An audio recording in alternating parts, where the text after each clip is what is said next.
பெருந்தகை அண்ணா அவர்களுடைய அவருடைய இளமை காலம், படித்தது, ஆட்சிக்கு வந்தது, தேர்தலில் நின்னது எல்லாமே நம்ம மாவட்ட கழக செயலாளர் மிக சிறப்பாக சொன்ன செய்திகள் நிறைய அதிகமானது. அது அல்லாத சில செய்திகளை உங்களுக்கு நான் சொல்கின்றேன்.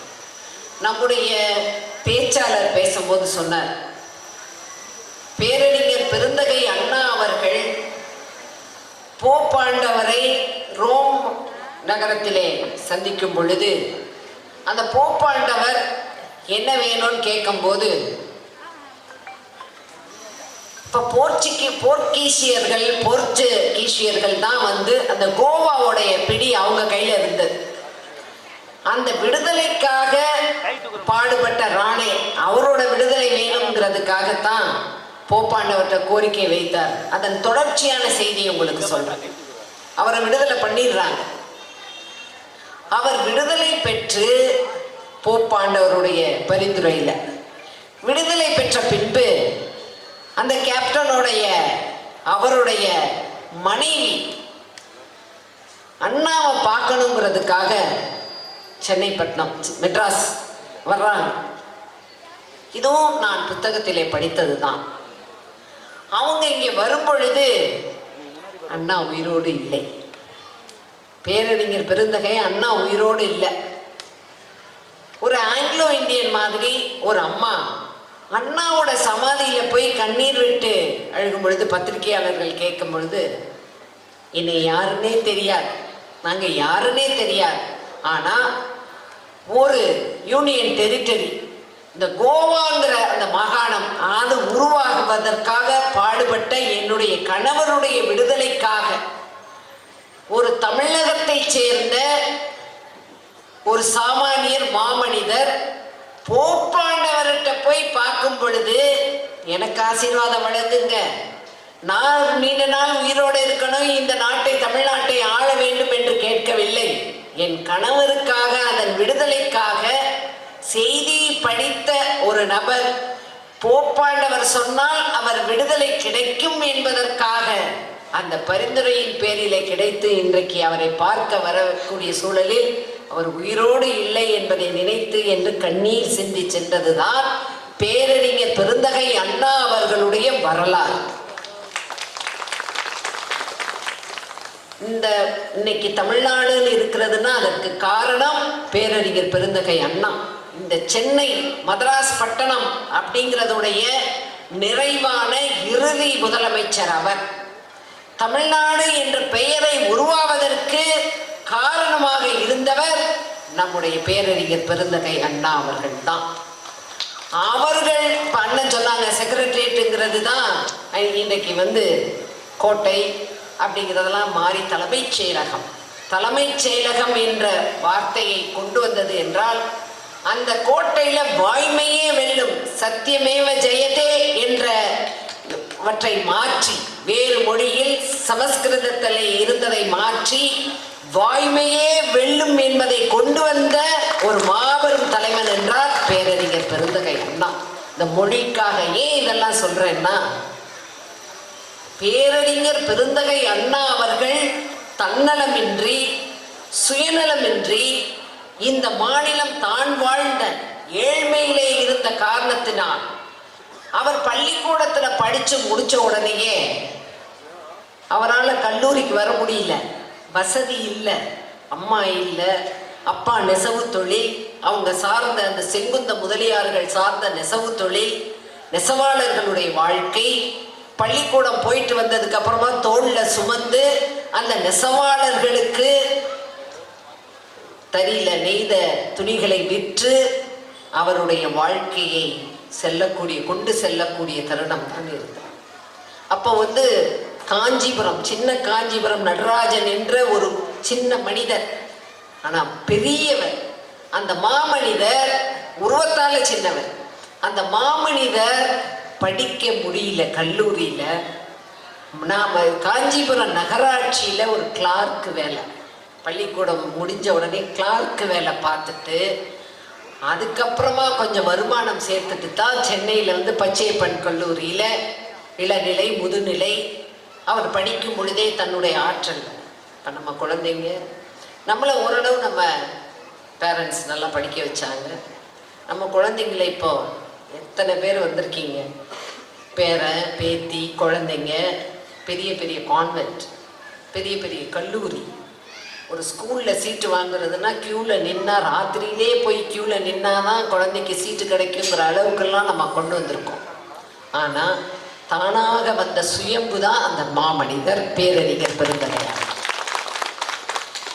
இதெல்லாமே நம்ம மேடைக்காக பேசுறதில்லை. இந்த சரித்திரங்களை நம்முடைய சந்ததிகள் நினைவிலே பதிய வைத்துக் கொள்ள வேண்டும் என்பதற்காகத்தான். ஏன்னா புரட்சி தலைவர் அண்ணா திராவிட முன்னேற்ற கழகம். நீ எந்த கட்சி? நான் அதிமுக. நீ எந்த கட்சி? நான் அதிமுக.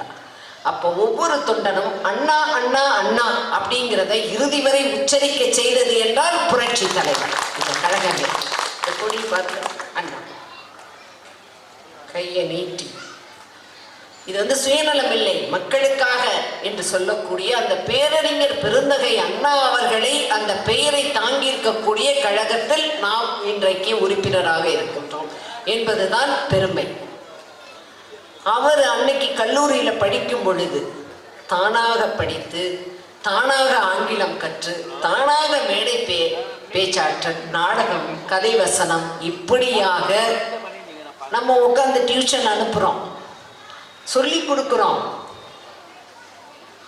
அவராக படித்து, கான்வென்ட்டில் படிக்கல, ஸ்கூலில் படித்து கல்லூரிக்கு வர்றதுக்கு முன்னாடி வேலை பார்த்து தானே ஆங்கிலத்தை படித்து ஒரு இடத்துல வெளிநாட்டில் போகும் பொழுது அவருக்கு காஃபி கொடுக்கறதுக்காக இது பண்ணும்போது ஒரு ஆங்கிலேயர் சொல்கிறார், இங்கிலீஷில் நம்ம ஜீனிக்கு பேர் சுகர், ஆனால் அதோட ஸ்பெல்லிங் SUGAR தான், சுகர் தான் வரும். ஆனால் ப்ரொனவுன்ஸ் பண்ணும்போது சுகர் அப்படின்னு தான் நம்ம பண்ணோம். The only word starts with is without H அப்படின்னு அவர் சொல்கிறாரு. உடனே அதற்கு அண்ணா இமீடியட்டா ஆங்கிலேயன், இங்கிலீஷே அவன் தாய்மொழி, ஆனால் இமீடியட்டா அண்ணா என்ன சொல்கிறாருன்னா, ஆர் யூ ஷுவர், ஏன்னா இது நிச்சயமாவா அப்படின்னு கேட்குறது. ஷுவர்னா SUREன்னா நிச்சயமாவா அப்படின்னு, அதுவும் SUR தான். ஆனால் நம்ம ப்ரொனவுன்ஸ் பண்ணும்போது ஷின் தான் வரும். ஆர் யூ ஷுவர் அப்படின்னா ஆடி போயிட்டான் அந்த ஆங்கிலேயன். ஒரு தமிழனை நம்ம சாதாரணமாக நினச்சிட்டோம், குட்டையாக இருக்காரு, உருவத்தில் சின்னவராக இருக்காரு, நம்ம என்ன வேணாலும் சொல்லலாம். இன்னும் நிறைய இது மாதிரி இன்சிடென்ட் இருக்கு அவருடைய ஆங்கிலம் விளையாட்டு. ஒரு முறை அவர் பாராளுமன்ற மேல்சபை உறுப்பினராக இருந்த நேரத்தில் ஜவஹர்லால் நேரு அவர்கள் பாரத பிரதமர். அப்போ இங்க காங்கிரஸ் ஆட்சி, இந்தி திணிப்பு, இப்போ மொழிப்போர் தியாகிகள்னு மொழிப்போர் அப்படிங்கிறதுக்காகலாம் இருக்கு, நிறைய பிரச்சனைகள் வந்த காலகட்டம். அப்போ ஆட்சி மொழியாக எல்லா நாடுகள்லையும், இந்த தமிழகத்தில் உள்ள அனைத்து மாகாணங்கள்லையுமே இந்தியை கொண்டு வர வேண்டும் என்பதற்காக சட்டம் இயற்றக்கூடிய சூழல். அங்கேயும் காங்கிரஸ் மெஜாரிட்டி, அவங்க ஓட்டெடுப்பு நடத்தினா அது வந்திருக்கும். அந்த காலகட்டத்தில் நம்முடைய அண்ணா அவர்கள் உரையாற்ற தொடங்குகின்றார்கள். நாங்கள் மெஜாரிட்டி இல்லை, ஆட்சியிலே இல்லை, நாங்கள் மைனாரிட்டி, நாங்கள் கொஞ்சம் எம்எல்ஏக்கள் தான் தமிழ்நாட்டில் இருக்கோம். ஆனால் மைனாரிட்டி சமுதாயத்திலே உள்ள, அதாவது சமுதாயம்னா ஜாதியோ இல்லை, வெற்றி பெற்ற எண்ணிக்கை இவ்வளவுதான் DMK அப்போ ஒட்டுமொத்தம். ஆனாலும் தமிழக மக்களின் உணர்வுகளை நீங்கள், அந்தந்த மாநில மக்களின் உணர்வுகளை புரிந்து கொள்ள வேண்டும். இது ஒரே நாடு நீங்க சொல்றீங்க, ஆனா இந்த இந்திய திருநாடு ஃபெடரல் கவர்மெண்ட், பல மாநிலங்கள் சேர்ந்து ஒரு நாடு. அப்ப எல்லாமே தனித்தனியாக தன் மொழியை கொண்ட, ஆந்திரானா தெலுங்கு, மலையாளம், இப்படி கன்னடம், இப்படி எல்லாமே அந்தந்த மொழிகளை கொண்ட ஒரு பல மாநிலங்களை ஒரு சேர்த்த ஃபெடரல் ஒரு கவர்மெண்ட் தான் இந்தியா, இந்த நாடு. யூனிட்டி இன் டைவர்சிட்டின்னு சொல்லுவோம், எல்லா மதங்களையும் சார்ந்த, இது மத சார்பில்லாத ஒரு நாடு.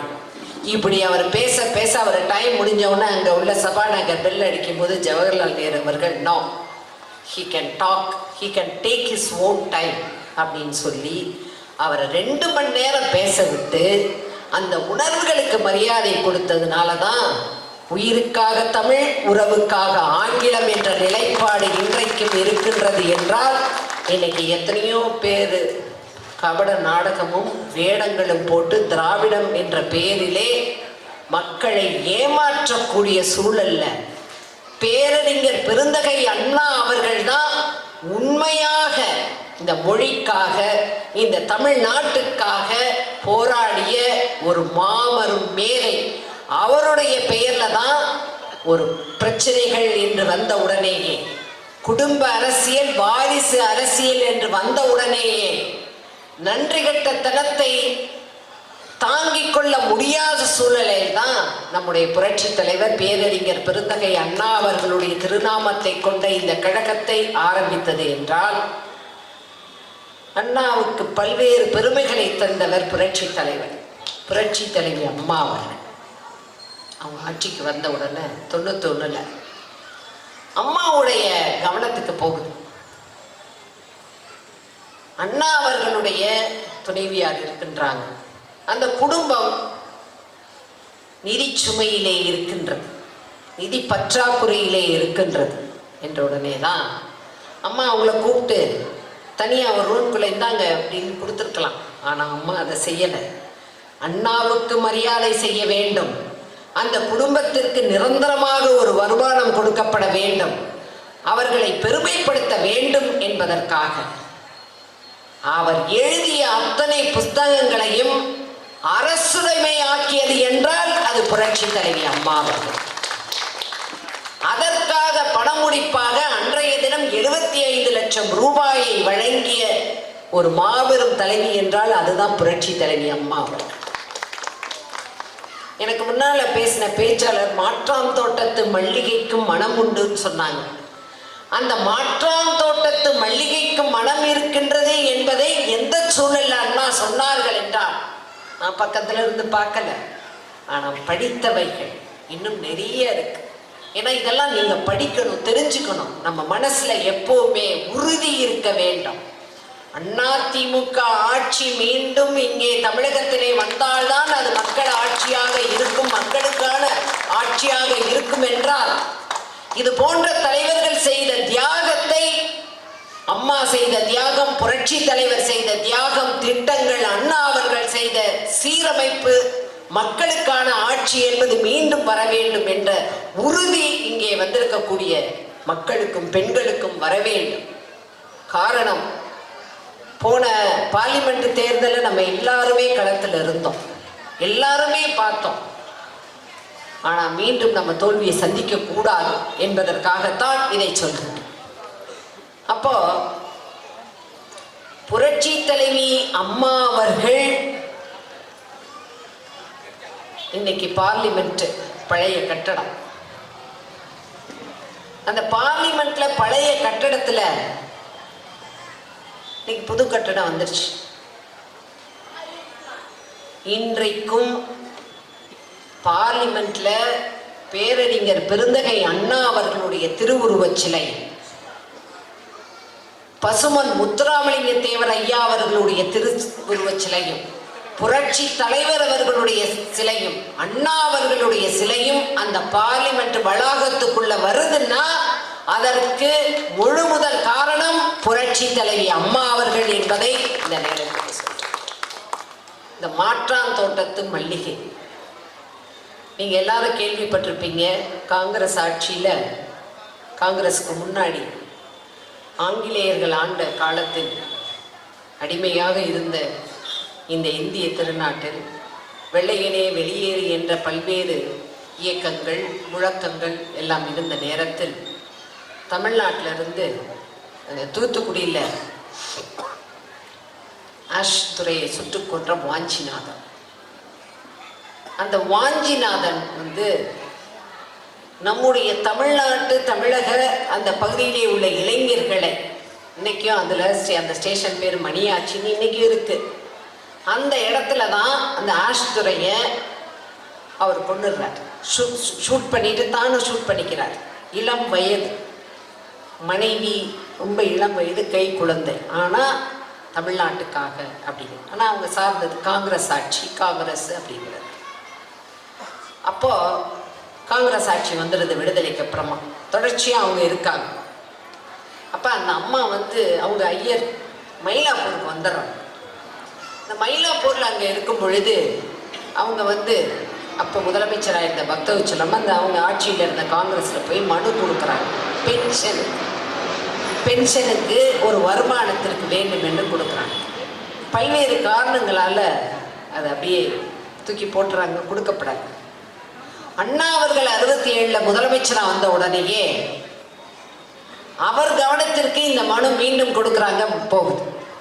அப்போ பேரறிஞர் பெருந்தகை அண்ணா அவர்கள் அதை பார்த்து கண்ணீர் விட்டு என்ன பண்ணுறாருன்னா உடனடியாக சாங்ஷன் பண்ணி அது அவங்களுக்கு பென்ஷன் கிடைக்க வழி ஆயிடுது.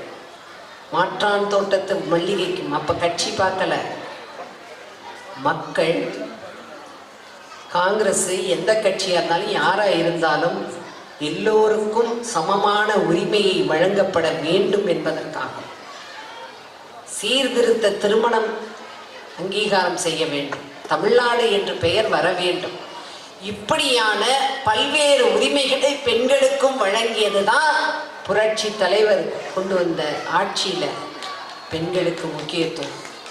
புரட்சி தலைவர் மேடையில் பேசும் பொழுது என் இரத்தத்தின் இரத்தங்களை தான் பேசுவாங்க. காரணம், இந்த குண்டடிப்பட்ட செய்தியை சொன்னாங்க. புரட்சி தலைவர் குண்டடிப்பட்டு ஹாஸ்பிட்டலில் இருக்கும் பொழுது தொண்டர்கள் தான் அவருக்கு தேவையான இரத்தத்தை கொடுத்தது. அப்போ பல்வேறு நபர்களுடைய அவருக்கு உகந்த இரத்தத்தை கொடுத்தது சாமானிய தொண்டர், ஆர்வமுள்ள தொண்டர். அந்த இரத்தத்தில் தொண்டனுடைய இரத்தம் கலந்ததுனால தான் என் இரத்தத்தின் இரத்தம் அப்படிங்கிற வார்த்தையை புரட்சி தலைவர் கொண்டு வந்தார் என்றால் அந்த தொண்டர்கள் தான். அதன் வழியாக தான் புரட்சி தலைவி அம்மா அவர்கள் மக்களால் நான், மக்களுக்காகவே நான் அப்படிங்கிற வார்த்தை இன்றைக்கும் அந்த குரலை நம்ம அந்த முறையில் கேட்கும் பொழுது அந்த அடி நாளங்கள், இருதயம், நம்முடைய நாடி நரம்புகள் எல்லாம் மெய்சிலிர்க்க செய்யக்கூடியது என்றால் அம்மாவுடைய உரைதான். அம்மா செல்வ சீமாட்டி. அவங்க பல்வேறு வகையில் வசதியாக வாழ்ந்தவங்க. ஆனாலும் இந்த அரசியல் நிலையிலே முதலமைச்சராக வருவதற்கும் கட்சியிலே பொதுச் செயலாளராக வருவதற்கும் அதற்கு முன்பும் புரட்சி தலைவர் ஆதரவு இருந்தாலும் கூட பல்வேறு சோதனைகளை தாங்கி, இன்னல்களை தாங்கித்தான் அம்மா அவர்கள் பொதுச் செயலாளராக முதலமைச்சராக வந்தார். இந்த திராவிட முன்னேற்ற கழகம் இன்றைக்கு இருக்கக்கூடிய திமுக மறைந்த கருணாநிதி அவர்கள் அம்மாவுக்கு கொடுக்காத இன்னல்கள் கிடையாது, அம்மாவுக்கு கொடுக்காத அவமானங்கள் கிடையாது. சட்டமன்ற வளாகத்திலேயே அம்மா அவர்களை சேலையை பிடித்து இழுத்து, முடியை பிடித்து இழுத்து அவமானம் செய்தது. அம்மா அவர்கள் ஒரு பெரிய சபதத்தை ஏற்றுத்தான் மீண்டும் முதலமைச்சராகத்தான் இந்த சட்டமன்றத்திற்கு தலைமைச் செயலகத்திற்கு வருவேன் என்று சொல்லி சாதித்து காண்பித்த தலைவர். அந்த கருணாநிதி அவர்கள் இறந்த பொழுது நம்முடைய அண்ணன் தான் முதலமைச்சர். அம்மாவுடைய ஆட்சி, அண்ணன் தான் முதலமைச்சர். இன்றைக்கு முதலமைச்சராக இருக்கக்கூடிய ஸ்டாலின் அவர்கள், அவங்க மக கனிமொழி, இப்படி மூத்த அமைச்சர்கள்லாம் சமாதிக்கு இடம் கொடுக்கணும் பீச் கிட்டன்னு கேட்குறாங்க. நம்ம அண்ணன் இன்னைக்கு என்னென்னவோ யாரோ பேசுகிறாங்க. அவருடைய அறிவு கூர்மைக்கான இந்த ஒரு உதாரணத்தை உங்களுக்கு சொல்றேன். அப்போ அவர்கிட்ட வரும்போது எனக்கு ஆட்சேபனை இல்லைங்க, ஆனா அம்மா சமாதியவே இந்த இடத்துல இருந்து வேற இடத்துக்கு மாத்தணும், பொல்யூஷன் இப்படிலாம் வழக்கு போட்டிருக்காங்க. அப்படி வழக்கு நிலுவையிலே இருக்கும் பொழுது நான் எப்படி இன்னொரு சமாதிக்கு இடம் கொடுக்க முடியும்? நீதிமன்றமே எப்படி அனுமதிக்கும்னு கேட்கிறார். உடனே ஏன்னா போட்ட வழக்கு எல்லாமே திமுகவின் தூண்டுதலின் பேர்ல போட்ட வழக்கு தான். 4 வழக்குகள் இருக்கு. வழக்கறிஞர்கள் மற்ற எல்லாருக்கும் தெரியுதெல்லாம் நம்ம நினைவு கூற வேண்டிய செய்திகள். அப்போ அவர் சொல்லி முடித்த உடனேயே அன்னைக்கே அப்பவே உடனே ஒரு வழக்கு போட்டு இரவோடு இரவாக 2 உயர்நீதிமன்ற நீதிபதிகள் அவங்க வீட்டில் வச்சு, டிவிஷன் பெஞ்ச் அவங்க வீட்டில் வச்சு விசாரிக்கிறாங்க. விசாரிக்கும் பொழுதே அம்மா சமாதி அந்த இடத்தில் இருப்பதற்கு எந்த ஆட்சேபனையும் இல்லை என்று சொல்லி போடப்பட்ட 4 வழக்குகளும் வாபஸ் வாங்கப்படுகின்றன. அது வாபஸ் வாங்கினால சரி, அவருடைய சமாதிக்கும் அவர் உடல் அங்கே புதைக்கப்படுவதற்கும் இது அனுமதி வழங்கலாம் அப்படின்னு சொல்லி உத்தரவு போடுறாங்க. இதிலே வெற்றி அவங்களுக்கா நம்ம பொதுச் செயலாளருக்கா? அம்மா முதலமைச்சராக இருந்து அவங்க உடலை புதைச்சி அந்த மாதிரி உள்ள சூழ்நிலையில அங்க ஒரு பெரிய இன்னைக்கு உள்ள மாதிரி மண்டபம், கண்காட்சிகள் இதெல்லாம் அமைப்பதற்கு நிதி ஒதுக்கீடு செய்யப்பட்டு இப்ப கருணாநிதி உயிரோடு நோய்வாய்ப்பட்டு இருக்கின்றார். இந்த பணிகளே நடக்க விடாத அளவிற்கு நீதிமன்றத்தில் வழக்குகள் போடப்பட்டிருந்தன.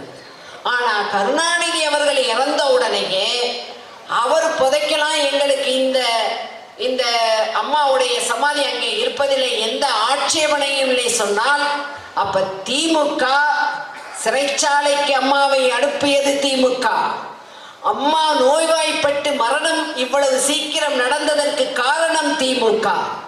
அம்மா ஆட்சியில 2001 ஆட்சியில இருக்கும் பொழுது, ஆட்சி பதவியேற்ற பின்பு அன்றைக்கு வாஜ்பாய் அவர்கள் அங்கே பிஜேபி ஆட்சி, அன்றைக்கும் பல்வேறு வழக்குகளை போட்டு அவர்கள் முதலமைச்சர் பதவியில் இருந்து இறக்க வைத்தது.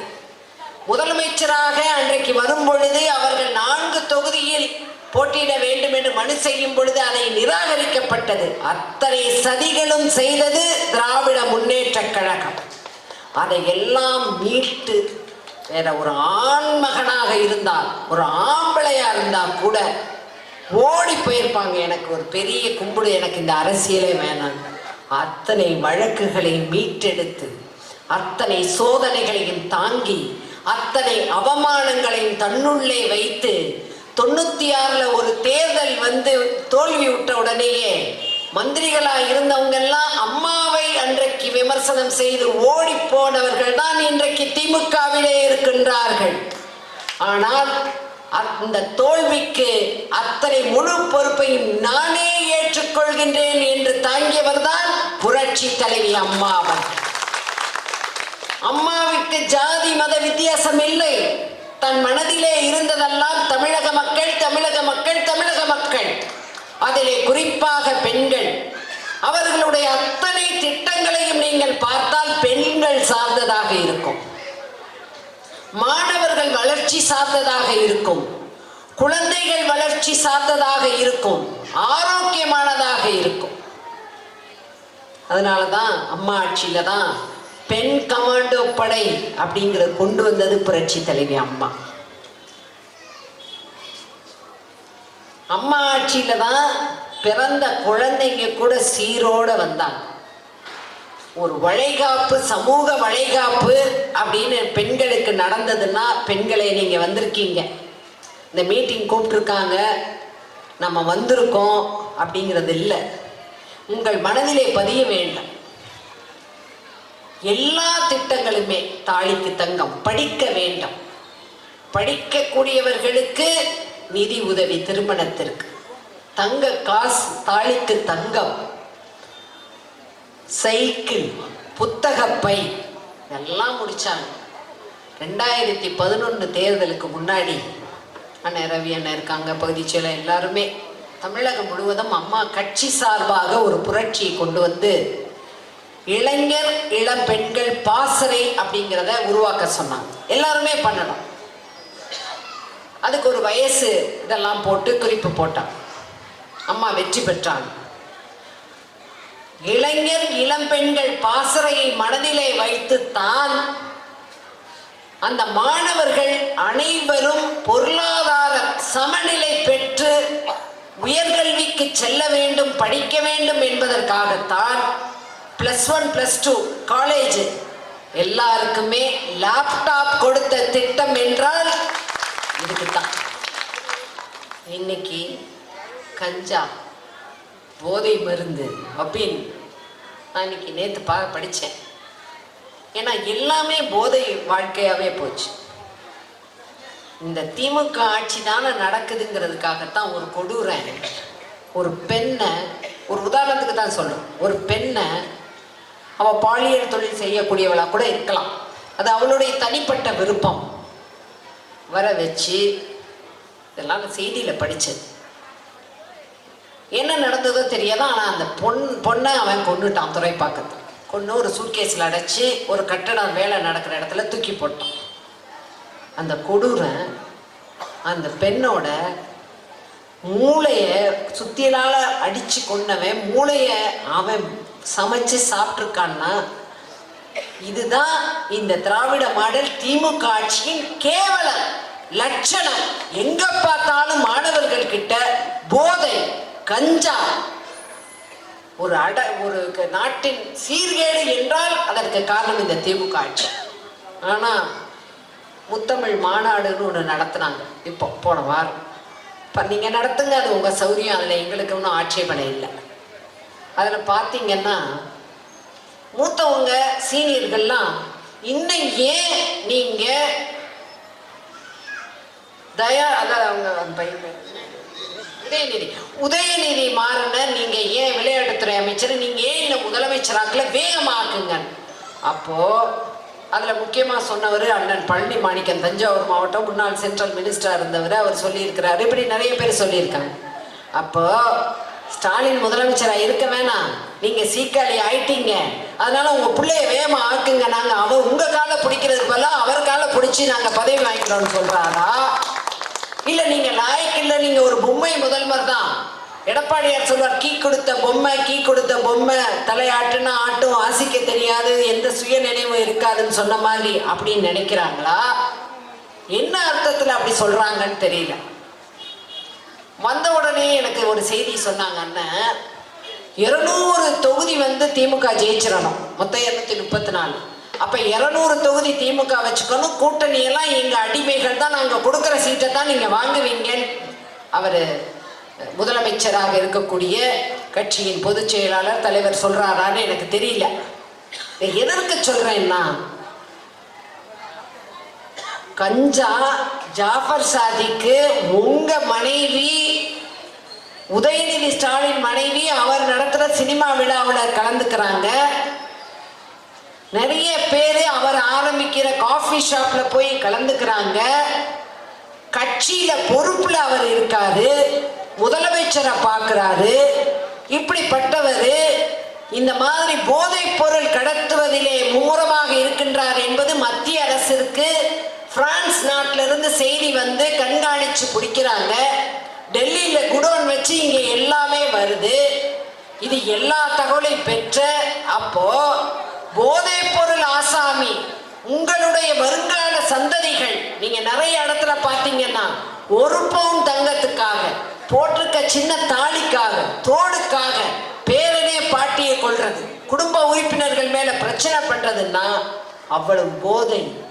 அந்த போதையுடைய அந்த போதை பொருள் கிடைக்கலைங்கிற வேகத்துல கொலை கூட செய்யக்கூடிய நிலைமை தான் இன்னைக்கு தமிழ்நாட்டில் இருக்கு. ஆனா ஃபார்முலா 4 கார் ரேஸ் யாருக்காகவோ இன்றைக்கு நடத்துறாரு.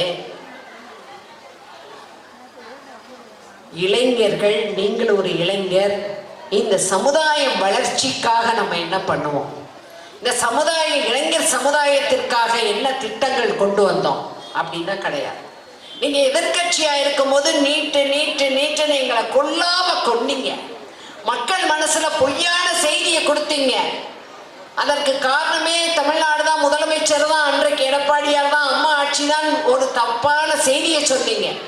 இன்றைக்கும் சொல்கின்றேன், நீட் தேர்விற்கு கொள்கை அளவில் அனைத்து இந்திய அண்ணா திராவிட முன்னேற்ற கழகம் இன்றைக்கும் எதிர்ப்புத்தான். மத்திய அரசு அந்த போட்ட சட்டத்தை நீதிமன்றம் ஊர்ஜிதம் செய்திருக்கின்றது. அதிலே ஆஜரான வழக்கறிஞர் உங்களோடு கூட்டணியில இருக்கக்கூடிய ப. சிதம்பரம் அவர்களுடைய மனைவிதான். நீட்டை விளக்கவே முடியாதுன்னு அந்த அம்மா சொல்றாங்க. ஆனால் நாங்கள் வந்த உடனேயே கையெழுத்து எங்களுக்கு அந்த சூட்சுமம் தெரியும். நாங்கள் எங்கே தம்பி அந்த சூட்சுமம் எங்கே? ஆனால் எங்களுடைய பொதுச் செயலாளர் ஆக்கப்பூர்வமான நடவடிக்கைகளை எடுத்தார். இது மேடைக்காக சொல்வதல்ல. இங்கே உட்கார்ந்துருக்கீங்க, உங்கள் பிள்ளைங்க அரசு பள்ளிக்கூடத்தில் படிக்கிறாங்க, அரசு கல்லூரியில் படிக்கிறாங்க. அரசு பள்ளிக்கூடங்களில் படிக்கக்கூடிய மாணவ மாணவியருக்கு 7.5% இடஒதுக்கீடு நீட் தேர்விலே பாஸ் செய்தால் போதும் என்ற, அதில் அதிகமான யார் மார்க்குங்கிறத வாங்கி கொடுத்து உடனே அதை செயலாக்கம் செய்ததுதான் எங்களுடைய தலைவர், பொதுச் செயலாளர், அன்பைக்குரிய அன்பு சகோதரர். அதுதான் வரலாற்று. அதுதான் அண்ணா வழியில வந்த கட்சி, அண்ணா வழியில வந்த தலைமை. அந்த தலைமையை பின்பற்றுகின்ற ஒரு எளிய தொண்டன் இன்றைக்கு தொண்டர்களால் தேர்வு செய்யப்பட்டு பொதுச் செயலாளராக இருக்கின்றார். தன்னுடைய கொள்கையில் என்னுடைய எதிரி என்றைக்கும் திமுக தான். எங்களை அவமானப்படுத்திய, எங்களுடைய தலைவர்களை அவமானப்படுத்திய என்ற ரீதியில்லை. அண்ணாவை பற்றி மதுரை மாநாட்டில் ஒரு கோயில் நிகழ்ச்சியில் அண்ணா முத்துராமலிங்க தேவர் ஐயா அவர்களுக்கு பயந்து கொண்டு ஓடி வந்து விட்டார் என்று பாரதிய ஜனதா கட்சியின் தலைவர் அண்ணாமலை சொன்னதற்காக எங்களுக்கு இந்த கூட்டணியே வேண்டாம், அண்ணா பெயரை வைத்திருக்கக்கூடிய எங்களுடைய அனைத்திந்திய அண்ணா திராவிட முன்னேற்ற கழகத்தின் கொள்கையே பேரறிஞர் பெருந்தகை அண்ணா அவர்கள் வெளிவந்த தோன்றல்கள் நாங்கள். அப்படிப்பட்ட கூட்டணி எங்களுக்கு வேண்டாம். தன் உயிரை தியாகம் செய்த, தன் வாழ்க்கையை தியாகம் செய்த, இந்த தமிழக மக்களுக்காக எழுச்சியை கொண்டு வந்த பேரறிஞர் பெருந்தகை அண்ணா அவர்களுடைய ஒரு மாண்பு என்பதுதான் எங்களுக்கு முக்கியம் என்று முடிவெடுத்த தலைவர் தான் நம்முடைய பொதுச் செயலாளர் என்பதை இன்றைக்கு இங்கே வந்திருக்கக்கூடிய நீங்கள் தெரிந்து கொள்ள வேண்டும். அம்மா கொடுக்காத திட்டம் எதுவுமே கிடையாது. அம்மா ஒரு குடும்பத்திலே, ஒவ்வொரு குடும்பத்திலே வாழ்ந்தவர்கள். மின்மிகை மாநிலமாக ஆக்கி 100 யூனிட் இலவசமாக கொடுத்தவர் புரட்சி தலைவி அம்மா. நீங்க தேர்தல் அறிக்கையில என்ன சொன்னீங்க? மாதம் ஒரு முறை கணக்கெடுக்கப்படும் மின் மீட்டர்ல. ஏன்னா இப்ப 2 மாசம் எடுக்கும்போது அந்த ஸ்லாப் சிஸ்டம்ஸ்லாம் வரும்பொழுது அதிகமாக வருது. மாசம் மாசம் எடுத்தா மின் கட்டணம் குறையும் அப்படின்னு சொல்லி உங்க தேர்தல் அறிக்கையில சொன்னீங்க. ஆனா நீங்க என்ன பண்ணீங்க? படிப்படியா இந்த பார்லிமெண்ட் தேர்தல் முடிஞ்ச அடுத்த கையே நீங்க ஆரம்பிச்சு உயர்த்திட்டீங்க மின் கட்டணத்தை. நீங்க தான் கட்டுறீங்க, நம்ம தான் கட்டுறோம். வீட்டு வரியை, கட்டட வரியை, கட்டடம் கட்டணும்னா அதற்குள்ள வரிகளை அத்தனையும் உயர்த்திய அரசுன்னா இந்த பெடியா திமுக அரசு. அம்மா இருக்கும்போது மைனாரிட்டி திமுக அரசுன்னு சொன்னாங்க. எதிர்கட்சி வரிசையிலே கூட நீங்கள் அமர முடியாமல் செய்தது என்றால் அதுதான் புரட்சி தலைவி அம்மா அவர்கள் செய்த சாதனை. ஒரு மைனாரிட்டி ஆட்சியை, மைனாரிட்டியாக ஆட்சி காங்கிரஸோடு கூட்டணி வைத்து ஆளுங்கட்சியாக இருந்த உங்களை மைனாரிட்டி அரசை எதிரணி வகையிலே கூட வரிசையிலே உட்கார விடாமல் அன்று எங்கள் கூட்டணியாக இருந்த தேமுதிகவை எதிர்கட்சி வரிசையிலே அமரச் செய்தது என்றால் அது அதிமுக. ஆர்கே நகர் தேர்தலில் டெபாசிட் வாங்க விடாம பண்ணதும், நாங்க நிக்க மாட்டோம் ஓட விட்டதும் இதுவும் சரித்திரம் தான் தம்பி. இன்னைக்கு நீங்க என்ன வேணாலும் கூட்டணியை வச்சு, இத்தனை கட்சி கூட்டணியை வச்சு நாங்க வெற்றி பெற்றுட்டோம்னு சொல்றீங்க. ஆனா எத்தனை மிரட்டல் வந்தாலும் சரி, எத்தனை தோல்விகள் வந்தாலும் சரி, அண்ணா திமுக என்ற தனித்துவம். ஏன்னா காரணம் அம்மா நமக்கு சொல்லி கொடுத்த பாடம். அம்மா நமக்கு சொல்லி கொடுத்த பாடம். அந்த பாடத்தின்படி தன்மானத்தோடு இன்றைக்கு கட்சியை ஒருநிலைப்படுத்தி கொண்டு வந்திருக்கக்கூடிய தலைவருக்கு, பொதுச் செயலாளருக்கு நாம் உறுதுணையாக நிற்க வேண்டுமா வேண்டாமா? அதான் இன்னைக்கு கேள்வி. அண்ணா பிறந்த தினத்தில் இந்த கூட்டத்தில் இன்னைக்கு நம்முடைய பகுதி செயலாளர் அண்ணன் வட்ட செயலாளர் பாஸ்கரன் அவர்கள் மற்றும் உறுதுணையாக இருந்தவர்கள் உங்களை வர வச்சு உட்கார வச்சு இந்த மீட்டிங் அனௌன்ஸ் பண்ண உடனே முதல்ல என்ன பண்ணுவாங்க? இடம் தேர்வு பண்ணுவாங்க. அப்புறம் போலீஸில் பெர்மிஷன் வாங்கணும். அப்புறம் எவ்வளோ பேரை கூட்டணும், எந்த இடம், அவங்களுக்கு ஒரு நலத்திட்டம் கொடுக்கணும். ஏன்னா நம்ம கொடுத்து சிவந்த கரத்தை கொண்ட புரட்சி தலைவர் கரத்தை கொண்ட கட்சி. இவ்வளோ பிளான் பண்ணி பாருங்க, பேனர் வச்சு லைட் கட்டி இங்கே பேனர் வச்சு மேடையில் நின்னா சால்வை போட்டு, நீங்கள் சால்வை போட்ட எல்லார் பேரையும் கூட நாங்கள் சொல்லலை. ஆனால் இது கட்சியின் மரியாதை என்று இவ்வளோ பெரிய ஒரு கூட்டத்தை நடத்தி இவ்வளோ பண்ணக்கூடிய நாம பெரிய மாலை போட்டு, அப்போது இங்கே வந்திருக்கக்கூடிய நீங்கள் ஒரு மனதிலே ஒரு சத்தியத்தையும் உறுதியையும் எடுக்க வேண்டுமா வேண்டாம்? பார்த்தா அண்ணன் உட்காந்துருக்காரு, இந்த பக்கம் அண்ணன் உட்காந்துருக்காரு. இங்கே என்ன உறுதி எடுக்கணும்? கூட்டணியை பற்றிலாம் எங்கள் பொதுச் செயலாளர் பார்த்துக்குவார். நான் வர இருக்க தேர்தலில் 100 ஓட்டு வாங்கி கொடுக்கறது என் ஏரியா, ஏன் பொறுப்பு. ஏன் தெருவில் எல்லாருக்கும் ஓட்டு இருக்கா, எல்லாருக்கும் சரியா இருக்கா, எது விடுபட்டிருக்கா, இல்லை இங்கேருந்து போனவங்க, மறைஞ்சவங்க, இறந்து போனவங்க, இடமாற்றம் பண்ணவங்க, இது எல்லாத்தையும் நான் சரி பண்ணி என்னுடைய வாக்காளர் பட்டியலில் ஒரு 15-20 என் தெருவில் உள்ள ஒரு 30 குடும்பத்தை நான் சரி பார்க்குறேன் அப்படின்னு நம்ம எல்லாரும் பார்த்தா, அம்மா சொல்லியிருக்காங்க ஒரு செயற்குழு பொதுக்குழுவில், அதிமுகவை தோற்கடிக்க அதிமுகவால் மட்டும்தான் முடியும், வேற யாராலும் எவனாலையும் முடியாது. அப்படி இருக்கும் பொழுது இந்த கூட்டத்திற்கு வந்திருக்கக்கூடிய ஒவ்வொருவரும், இந்த கூட்டத்திலே இருக்கக்கூடிய ஒவ்வொருவரும் இன்றைக்கு நீங்கள் படக்கூடிய கஷ்டத்தை பார். பருப்பு விலை, அரிசி விலை, ஜாமா விலை, அத்தியாவசிய பொருட்கள் விலை, பால் விலை, மின்சார கட்டணம், இப்படி எல்லாமே உயர்வு. பெண்கள் தனியாக போயிட்டு வர முடியல, பயங்கரமான பிரச்சனை. அதான் நம்ம பொதுச் செயலாளர் 24ஆம் தேதி மகளிர் அணி சார்பாகவும் இளம்பெண்கள் பாசறை சார்பாகவும் பெண்களுக்கான ஒரு போராட்டத்தை அறிவிச்சிருக்காங்க. காரணம், அதுக்கான ஒவ்வொரு விஷயத்தையும் சொல்லியிருக்காங்க. இன்னைக்கு நம்ம காவல்துறை நமக்கு பாதுகாப்புக்கு நிற்கிறாங்க, அவங்களுடைய கடமை அது. எந்த கட்சி கூட்டம் போட்டாலும் யார் வந்தாலும் அதற்கு பாதுகாப்பு கொடுக்க வேண்டும். நம்ம என்ன பேசுகிறோம், ஏதாவது அன்பார்லிமெண்ட்ரியா, சட்டத்துக்கு புறம்பா பேசுகிறோமா அப்படிங்கிறதெல்லாம் கவனம் செய்ய வேண்டியது அவர்களுடைய கடமை. நம்ம யாராவது அவங்கள தொந்தரவு பண்ணுறோமா? அவங்க பாட்டுக்கு வீடியோ எடுக்கிறாங்க, அவங்க பாட்டுக்கு நிற்கிறாங்க, அவங்களுடைய பணியை செய்கிறாங்க. விருகம்பாக்கத்தில் தேர்தலுக்கு முன்னாடி கூட்டம் போட்டு மேடையில் அக்கா கனிமொழி உட்காந்துருக்காங்க, தமிழச்சி தங்கப்பாண்டியன் உட்காந்துருக்காங்க, பெண்கள் உட்காந்துருக்காங்க, கூட்டம் நடக்குது. இதே மாதிரி பாதுகாப்புக்காக ஒரு பெண் காவலர் நிற்கிறாங்க. திமுக காரங்க இடுப்பை பிடிச்சிருக்கிறோம், யார்? போலீஸ் ட்ரெஸ்ல இருக்கக்கூடியது. அதுக்கு அந்த எம்எல்ஏ சமாதானம் பேசுறார், அந்த எம்எல்ஏ சமாதானம் பேசுறார். மற்றவர்கள் கண்டிச்சு நம்மெல்லாம் அறிக்கையை விட்டு தான் எஃப்ஐஆர் போடப்பட்டது. இப்படி நிறைய சம்பவங்கள். போன வாரம் அருப்புக்கோட்டையில் ஒரு ஜாதி கலவரம், ஏதோ ஒரு பிரச்சனை, அங்கே ஒரு டிஎஸ்பி காயத்ரி, பெண் யாராக இருந்தாலும், எந்த ஆட்சியாக இருந்தாலும், யாராக இருந்தாலும் காவல்துறைக்கு அவர்கள் போட்ட காக்கி சட்டைக்கு அவர்கள் இருக்கக்கூடிய அந்த தகுதிக்கு நம்ம எப்போவுமே மரியாதை வழங்க வேண்டும்.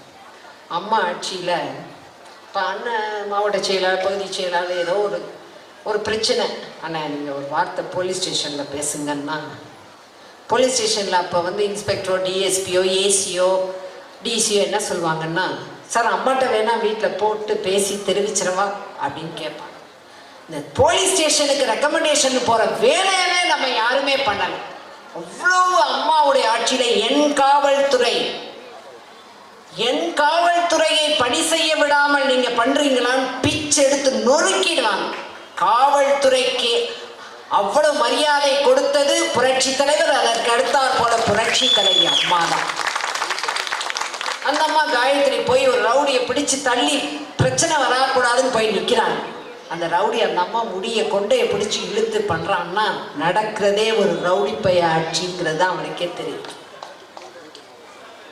அப்புறமா கையை ஒடிச்சேன், காலை ஒடிச்சேன், அதை பண்ணேன், இதை பண்ணேன்னா எங்களுக்கு சாதகமாக உள்ளவங்களை கைது பண்ணுறீங்க, கையை ஒடிக்கிறீங்க, காலை ஒடிக்கிறீங்க, என்னென்னமோ பண்ணுறீங்க.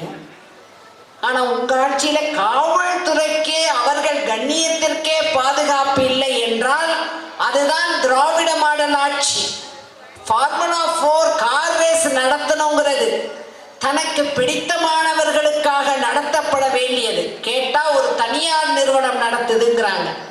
தனியார் ஆர்கனைசேஷன் நடத்தக்கூடிய அந்த ஃபார்முலா 4 கார் ரேஸுக்கு டிஜிபி எதுக்கு போறாரு, கமிஷனர் எதுக்கு போறாரு, மூத்த அமைச்சர்கள் எதுக்கு போறாங்க? ஒரு பொம்மை மாதிரி நம்ம ஒரு அம்மா வச்சிருக்கோம், மேயர் அம்மா. ஏதாவது பாவம் சின்ன பிள்ளை மாதிரி பேசுவாங்க, அவங்க போய் அங்க நிக்கிறாங்க. இப்படி எல்லாம் நின்று இது பண்றாங்கன்னா காரணம் உதயநிதி ஸ்டாலின் வராருங்கிறதுக்காக, அவருக்காக. தேவையா? எங்க சகோதர சகோதரிகள் அன்றாடம் பருப்பு வாங்கும் பொழுது, அன்றாடம் ரேஷன் கடையில் போகும்போது பாமாயில் இல்லைங்கிறாங்க, பருப்பு இல்லைங்கிறாங்க, அரிசி இல்லைங்கிறாங்க, சீனி இல்லைங்கிறாங்க, மண்ணெண்ணெய் இல்லைங்கிறாங்க. இலவசமாக நீங்க கொடுத்த பஸ்ல ஏற போனா அந்த இடத்துல நிக்காம ஓடி போயிடுறாரு கண்டக்டர் டிரைவர். அதுல ஏறி போனா அமைச்சர், நீங்க எல்லாம் இந்த ஓசியில பஸ்ல வர்றவங்க தானேங்கிறாங்க. அவர் பொன்முடி.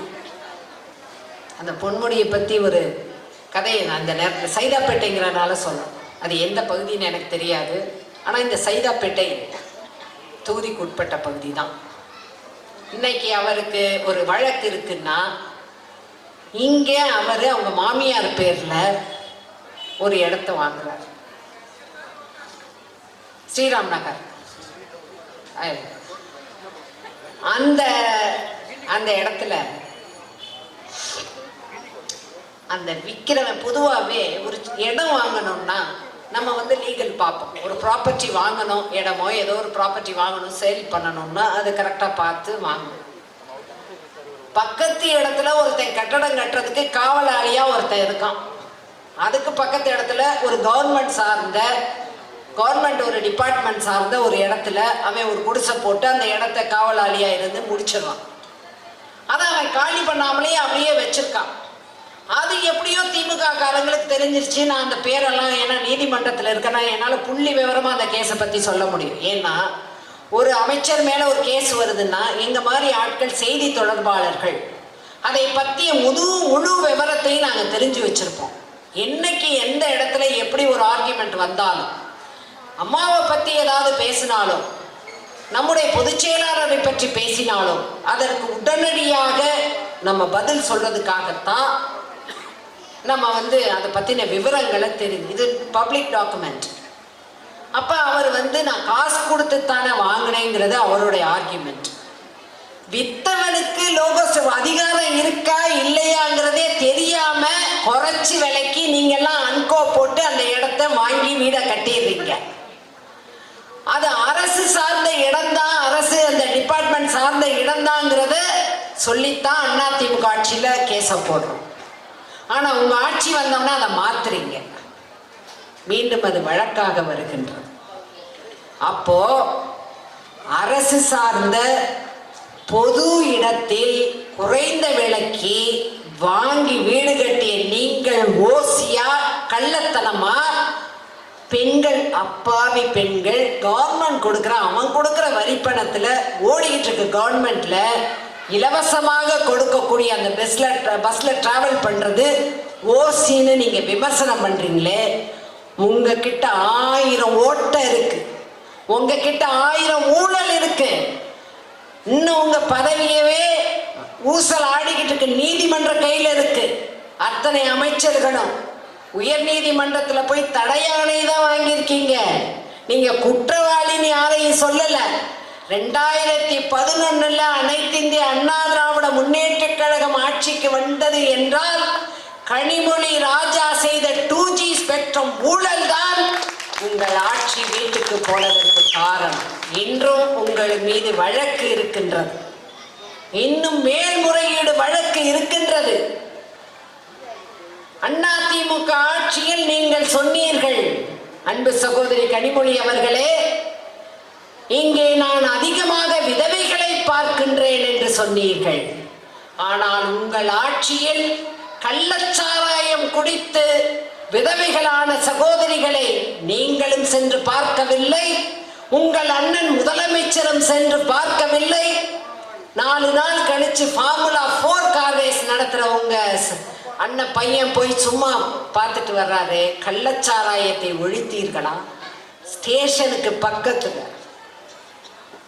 செம்பியம் ஸ்டேஷனுக்கு பக்கத்துல ஒரு கட்சியின் தலைவர் ஆம்ஸ்ட்ராங்க கொள்றாங்கன்னா அது உங்கள் ஆட்சியில. உண்மையை சொல்லிடுவானோன்னு போட்டு தள்ளுறீங்க. இன்னைக்கு என்கவுண்டர் பண்றீங்க, குற்றவாளிலாம் உங்க கூடயே தான் இருக்காங்க, உங்க கூடயே தான் இருக்காங்க. டாஸ்மாகை நாங்கள் ஒழிப்போம்னு சகோதரி சொன்னாங்க.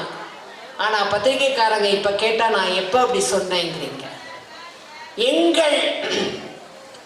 எங்கள் கட்சியை சேர்ந்த தலைவர்கள் நடத்தும் சாராய ஃபேக்டரி, அந்த லிக்கர் தயார் பண்ற ஃபேக்டரி எல்லாம் நாங்க மூடிடுவோம். நீங்க அந்த லிக்கர் ஃபேக்டரி பெருமாறியாக நடத்தக்கூடிய ஜெகத் ரட்சகனுக்கு தான் நீங்க விருது வழங்குறீங்க. முத்தமிழ் மாநாடு இல்லையா? மூடுனீங்களா? மூடு விழா நடத்துனீங்களா? சகோதரி சொல்றேன், உங்க அண்ணனை நம்பாதீங்க, உங்க அண்ணனை நம்பாதீங்க. உங்கள் வளர்ச்சியே உங்கள் அண்ணனுக்கு பிடிக்காது. மகனை எப்படியாவது கொண்டு வந்துடணும்னு நினைக்கிறார். அதுக்கடுத்து மகன் இருக்காங்க, மருமக இருக்காங்க அப்படின்னு நினைக்கிறாங்க. உண்மைக்காக நெல்லுங்கள். உங்களை திரும்ப திரும்ப மக்கள் பிரதிநிதியாக கொண்டு வருகின்றார்கள். பார்லிமெண்ட்ல பேசி யூடியூப்ல உங்க பேச்ச போட்டா அதெல்லாம் சரின்னு அர்த்தமா? நீங்க எதிர்கட்சியா இருக்கும் போது நீட்டு நேரத்துல ஒரு அனிதாங்கிற மாணவி தற்கொலை செய்ததற்காக ஓடோடி சென்றீர்கள். விதவைகள் இருக்கின்றார்கள் என்று சொன்னீர்கள். ஆனால் கள்ளச்சாராயம் அருந்தி மாண்ட அந்த குடும்பத்திற்கு, கள்ளச்சாராயம் குடிச்சது தப்புதான், அந்த குடும்பத்திலே விதவைகளாக இருக்கக்கூடியவர்களுக்கு ஆதல் சொல்ல நீங்கள் சென்றீர்களா? இல்லையே. அது என்ன பாராபட்சம்? பெண் உரிமைன்னு பேசுறீங்க, எல்லாத்தையும் பேசுறீங்க, விமர்சனம் பண்றீங்க. ஆனா உங்க அப்பாவுக்கு சமாதிக்கு இடம் வேணும்னா எங்க பொதுச் செயலாளர்கிட்ட வந்து நின்னீங்க. அதுதான் புரட்சி தலைவி அம்மா ஆன்மாவின் சக்தி என்பதை நாங்க தான் உங்களுக்கு இடம் கொடுத்தோம்.